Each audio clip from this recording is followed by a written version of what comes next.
Good morning, Cashiers. Cashiers Canine Connection.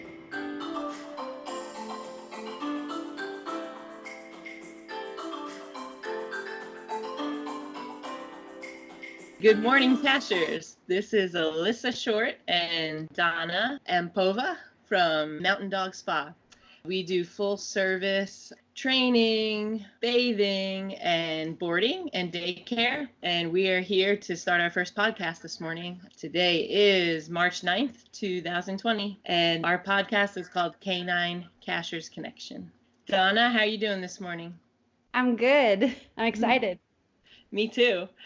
We have started this podcast as a way to connect the Cashiers Canine community with each other, hoping to answer some questions the community may have about canine behavior in general. And just to start, we'll give you a little background. We run a dog facility. We have the opportunity to see tons of dogs every single week. Every single month, every single year, we see all kinds of dogs, shapes, sizes, breeds come in there.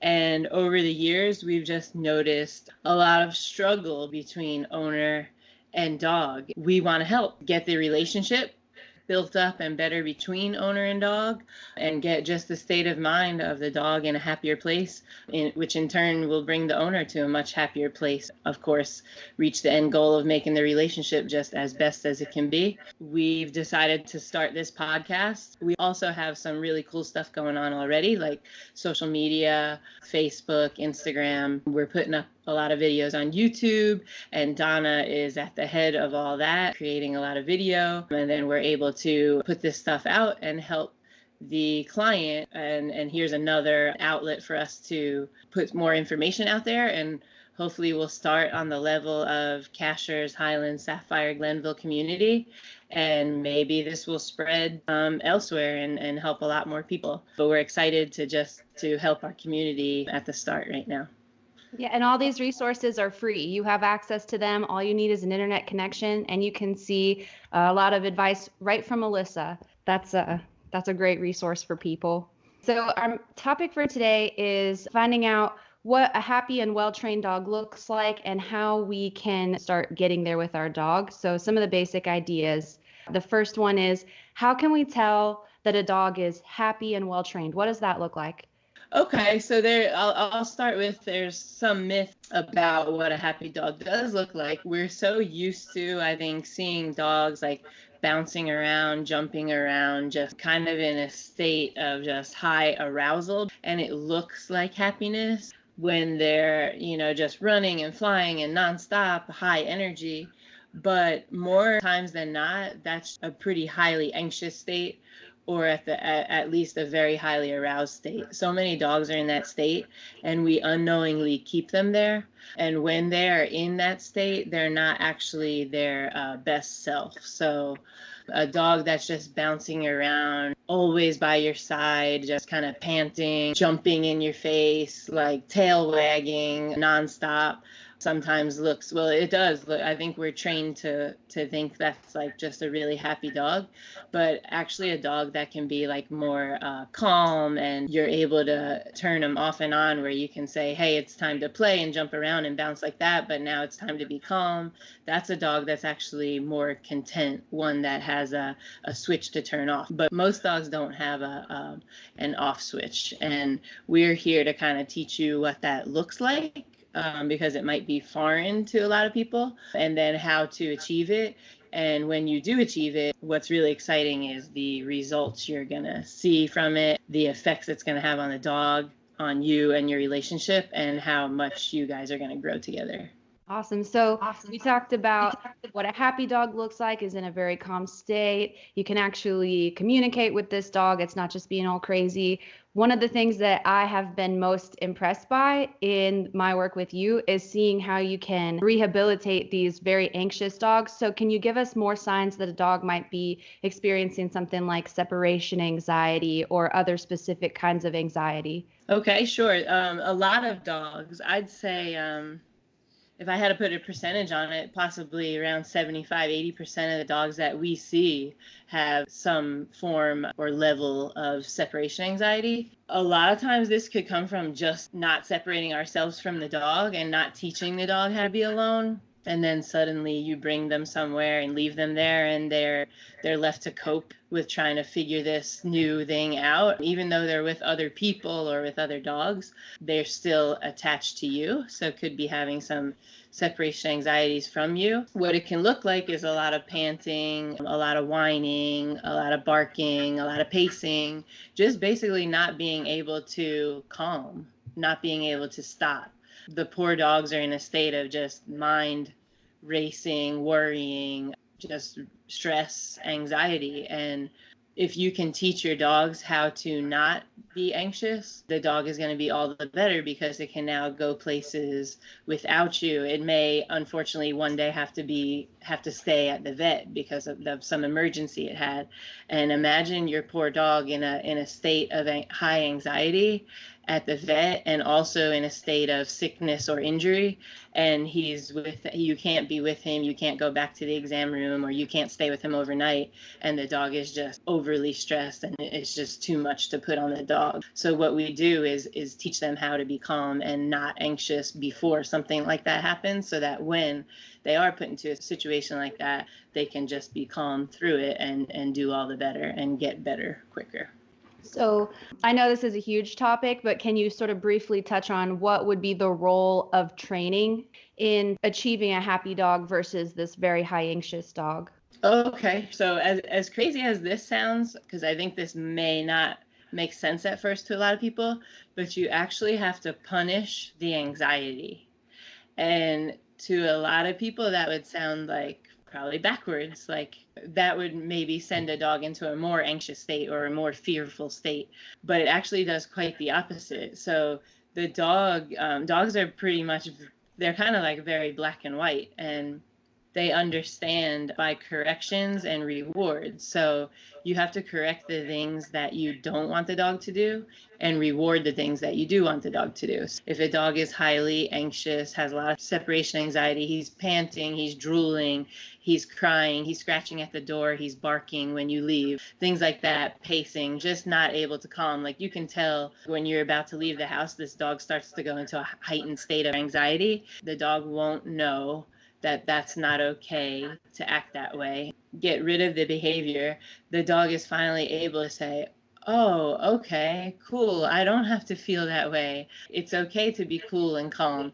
And then you teach the dog what you do want from it. So don't do that. Don't pant, cry, whine, bark, scratch at the door. Do this. Go lay down, get in your crate, relax, place, calm, and the dog quickly realizes, don't do this, do that, and you get just a totally different mindset from the dog, and it's really cool. The type of training that we hear about all the time is positive reinforcement training. Can you explain what that is? Yes, positive reinforcement is rewarding a dog for a behavior that you want more of. You can reward a dog in many different ways, by petting it, affection, even speaking to it in like a high-pitched voice like a lot of people do. That can be a form of reward. And then the most common reward would be like a food reward. I think that's what people would mostly tie a reward to. So the dog, you ask the dog to sit, the dog sits, and then you give him some food, reinforcing to the dog that he did what you wanted him to do. Which can bring me to the next really good topic is a lot of times we're positively reinforcing behavior and rewarding our dogs at times when they're doing things that we don't want them to do. So a lot of times we're talking to our dogs unnecessarily or petting our dogs at the wrong moments, reinforcing with positivity, because affection is a positive reward, that those behaviors are okay. So possibly our dog's in a state of high anxiety when we're leaving the house, starting to cry, bark, and all of that. And our human instinct is to go over and talk to him and say, it's okay, and pet his head and stroke him and give him a hug and all this stuff. And what we're really telling the dog is, in those moments, is it's okay to be anxious. It's okay to be scared. It's okay to bark cry and scratch at the door. Totally opposite of what we were trying to do. We were trying to calm them down in that situation, but that's not how dogs learn. They learn by correcting what you don't want them to do and then positively reinforcing with reward or affection what you do want them to do. So what kind of behaviors should we be positively reinforcing with our dogs? Like what state would we see them in, and then do positively reward that? We would want to be rewarding the stuff that we really want. People, I can't think of a person who's ever come to me and asked for their dog to be more anxious or more highly aroused or more excited. So those are the times that we would never want to give any positive reinforcement, of course. We would always want to wait for the dog to be in a state of calm before we ever reward, and then we'll get more of a calm dog. If you can retrain your mind to definitely stop rewarding the dog in those moments of high anxiety and high arousal, and only in moments of calm, you're going to slowly and surely start getting a more calm dog. So we talked about how people might be unintentionally rewarding anxious behavior with their dogs by talking to them or petting them or comforting them when they show anxiety behaviors. Can you talk to us about that balanced training, that concept of what you do? Yeah, so we do balanced training here, which combines the positive reinforcement with corrections. If you are only reinforcing positively by rewarding, you're only going to get one side of the puzzle. If your dog had some bad behaviors or some unwanted behaviors that he's doing, but you are working on just reinforcing sit with rewards, unfortunately, you're not going to stop those unwanted behaviors. His brain still won't get the message. And since, like I mentioned before, dogs are so black and white, you really have to tell them what you don't want and then reward what you do want. So we can get a dog like super obedient where it knows 50 commands by positively training the dog how to sit, stay, come, but you'll never stop the barking and the jumping on the counter and grabbing the turkey off the counter or biting another human or dog fighting or fence fighting. You can have like a dog that's so good and knows so much obedience, but he'll still have that other side to where he's doing all those unwanted behaviors. The only true way to stop an unwanted behavior is to correct it. Three of the main ways we use are a bonker, a prong collar, or an e-collar. Depending on what situation or what, there can be a better route on either one of those. But like I said, there's other ways to do it, but those are the most effective ways we've found. So say, for instance, you have a very highly anxious dog with a lot of separation anxiety. More than likely, they probably haven't been crate trained properly, or maybe not at all. So we would start with that. We would put the dog in the crate.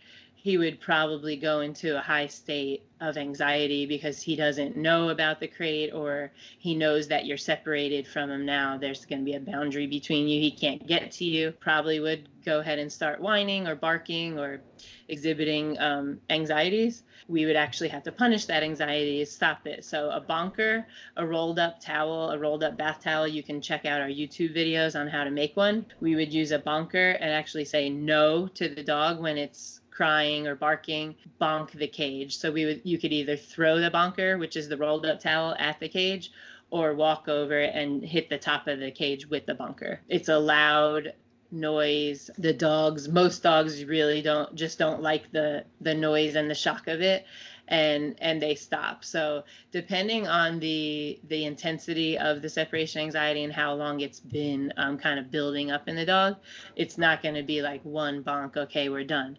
But what it is going to take is a lot of consistency and the dog knowing and tying that behavior to the correction. So he's going to soon find out, if you're consistent with it, that every time that he whines or barks or tries to bite out, break open the cage, that he's going to get a punisher. And it will, over time, and not a lot of time, not more than a week or two. We're not going to be doing this for 6 months and 6 years. If you're consistent, it's going to be like the dog's going to get it really fast and stop being anxious in the crate. Nice. And we will go into the other types of balanced training methods in future podcasts. But today I also wanted to say, when is it too late to try balance training with a dog? So if a dog is rescued, or if a dog is already very high anxious, or how old are they, when it's just too late to try to restructure everything in the home and do this balanced approach? Never too late. Awesome question, because that's the most fun thing for me about it is just seeing all the different levels we can get the dogs to. And of course, the best time is day one, but that doesn't always happen, and that's okay. That doesn't limit you to what you can do with your dog. It just may be a little more challenging. Like I said, with the anxious dog, if it's been learning this behavior that basically it's okay to be anxious, or we've actually been unknowingly rewarding anxiety for 6, 7, 8 years.